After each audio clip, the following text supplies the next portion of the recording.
आज जमशेदपुर में 3 दिन पहले भुइयांडीह में जिला प्रशासन और जुस्को की ओर से अतिक्रमण हटाए जाने का विरोध बस्ती वासियों ने किया है और भुइयांडीह के हजारों की संख्या में बस्ती वासी पैदल रैली निकालकर जिला के उपायुक्त कार्यालय पहुंचकर जोरदार उन्होंने विरोध किया है। हालांकि यह कार्रवाई हाईकोर्ट के आदेश के बाद किया गया, मगर बस्ती वासियों का कहना है कि वे लोग अतिक्रमण हटाए जाने का विरोध नहीं कर रहे हैं, बल्कि बिना नोटिस दिए घर और दुकान तोड़े जाने का विरोध कर रहे हैं। बस्ती वासियों ने उपायुक्त से पुनर्वास की व्यवस्था करने की मांग की है।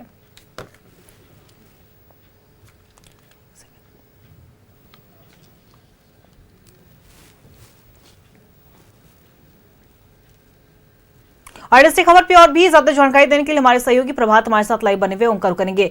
देखिए प्रभात, भुइयांडीह में जिला प्रशासन जुस्को की ओर से अतिक्रमण हटाए जाने का विरोध जो है वो बस्ती वासियों ने किया था। बताया जा रहा है कि हजारों की संख्या में बस्ती वासी पैदल रैली निकालकर उपायुक्त कार्यालय पहुंचकर विरोध करते हुए नजर आए हैं। क्या कुछ पूरी जानकारी?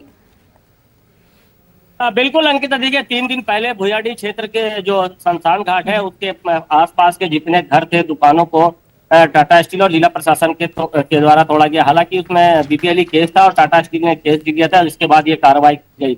लेकिन जो बस्ती के लोग हैं उन लोगों का साफ कहना है कि हम लोगों को बिना नोटिस दिए ही सारे घरों को ध्वस्त किया गया। जो दुकान थे, जो रोजगार करने वाले लोग थे, उनके कहीं ना कहीं नुकसान पहुंचा है। चूंकि हमने भी देखा कि जिस तरीके से बुलडोजर चलाया गया, किसी को मोहलत भी नहीं दी गई थोड़े देर का भी कि आप सामान निकाल लीजिए, आपको टाइम दिया जाता है। वो बुलडोजर पहुंचता और एक बैग पूरी कार्रवाई की जाती है और हजारों परिवार एक तरह से कहें बेघर हो जाते हैं और इस ठंड में कहीं ना कहीं वो रात गुजारने को के लिए मजबूर है। इधर अगर हम बात करें, पूर्वी विधानसभा की विधायिका भी कल राज्य के मुख्यमंत्री से मुलाकात की थी। जिस तरीके से कार्रवाई की गई बिना नोटिस के जिस तरीके से कार्रवाई की गई, उसको लेकर कहीं ना कहीं वो मुख्यमंत्री से मिली और उपायुक्त से मिलकर जो जिनके भी घर टूटे हैं, चाहे जो भी नुकसान हुआ, उसको पुनर्वास करने के लिए, उनके मुआवजा देने के लिए मांग की गई है। लेकिन आज बता दूं कि पूरे बस्ती के लोग पूर्व मंत्री दुलाल भुइयां के नेतृत्व में हजारों की संख्या में घर के लोग, महिलाएं, पुलिस, बच्चे वो आज उपायुक्त कार्यालय पर पहुंचे थे और आज उपायुक्त कार्यालय पर पहुंच के प्रदर्शन किया और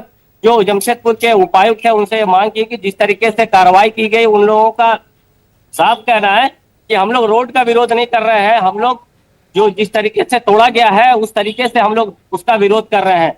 साफ कहना है कि हम लोग रोड का विरोध नहीं कर रहे हैं, हम लोग विरोध कर रहे हैं कि जिस तरीके से बिना नोटिस के आकर एक बैग तोड़ा गया, जिसमें कई घरों के सामान नुकसान हुए हैं, किताब कॉपी बच्चे का नुकसान हो गया, जो रोजगार करने वाले लोग थे, गाड़ी मोटरसाइकिल, वो उसके अंदर दब गया। तो कहीं ना कहीं भारी नुकसान हुआ। वो नुकसान की मुआवजा की मांग को लेकर आज हजारों की संख्या में, आप मेरे पीछे देख भी रहोगे, हजारों की संख्या में जो अभी भी जो बस्ती के लोग हैं वो यहाँ पे जुटे हुए हैं। पूर्व मंत्री दुलाल भुइयां के नेतृत्व में हजारों की संख्या में यहाँ पहुंचे और कहीं ना कहीं अपनी मांग को लेकर उपायुक्त को एक मेमोरेंडम भी दिया है और उपायुक्त कार्यालय के सामने अभी भी हजारों की संख्या में जो महिला, पुरुष, बच्चे, बस्ती के लोग हैं वो यहाँ पहुंचे हुए हैं। कहीं ना कहीं अपनी मांग रख रहे हैं कि हम लोगों का जो सामान का नुकसान हुआ है और इस भारी ठंड में अगर हम लोग जाए तो जाए, कहे छोटे छोटे बच्चे को लेकर वो लोग दूसरे जगह पर जाकर शमशान घाट के शेड में जाकर रहने को मजबूर होता है। ऐसे में कहीं ना कहीं प्रशासन को और टाटा स्टील को ये बातें को ध्यान रखनी चाहिए थी। और जैसे प्रशासन के लोगों का कहना है कि हम लोगों ने नोटिस सर्व किया था, जो कि 1 महीने पहले किया था, लेकिन तोड़ने से 2 दिन पहले नोटिस कम से कम सर्व करना चाहिए ताकि जो भी इन लोगों का नुकसान हुआ वो नुकसान नहीं होता। लेकिन अभी फिलहाल वो उपायुक्त कार्यालय के सामने बैठे हैं और अपनी मांग रखते हुए उपायुक्त से गुहार लगा रहे हैं कि जो नुकसान हुआ है, जिनके घर टूटे हैं, जिनके सामान बर्बाद हुए, उन्हें कहीं ना कहीं मुआवजा मिल पाए। जी अंकिता। बिल्कुल प्रभात, और देखिए अब उनकी मांग किस तरीके से पूरी होती है, क्या कुछ कार्रवाई की जाती है, तो देखने वाली बात होगी। फिलहाल आपका बहुत बहुत शुक्रिया तमाम जानकारी साझा करने के लिए। हम लोग का उचित मांग है कि वहाँ के जो भी घर टूटा हुआ है, वहाँ के मूलवासी, जिस तरह बुलडोजर से कुचला गया मोटरसाइकिल, खाना से लेकर के बर्तन से लेकर फ्रिज, बहुत कुछ। आज स्थिति क्या है, बच्चा लोग कहाँ है, पढ़ाई लिखाई में वंचित हो जा रहा, बच्चा पढ़ नहीं पा रहा। ये स्थिति, बच्चा घर को देख रहा, रो रहा है। आज उसका मेरा मांग यही है और हम पीड़ित परिवार के साथ हमेशा हम खड़े हैं। मेरा एक ही मांग है, उसका पुनर्वास मान और सम्मान के साथ किया जाए। हम हेमंदा को भी हम मांग रख कर रहे हैं। और रोड टूटने के बाद तो स्थिति और भयावह हो चुका है। सरकार, टाटा कंपनी, सबसे यही मांग है कि उन लोगों को रोड तोड़ने से पहले कुछ तो मोहलत दे दिया जाता ताकि अपना घर में रखे सामान, जो आज हजारों की क्षति हुई है। उनके लिए जो जीवन यापन का साधन था वो लोग कम से कम अपना हटा ले।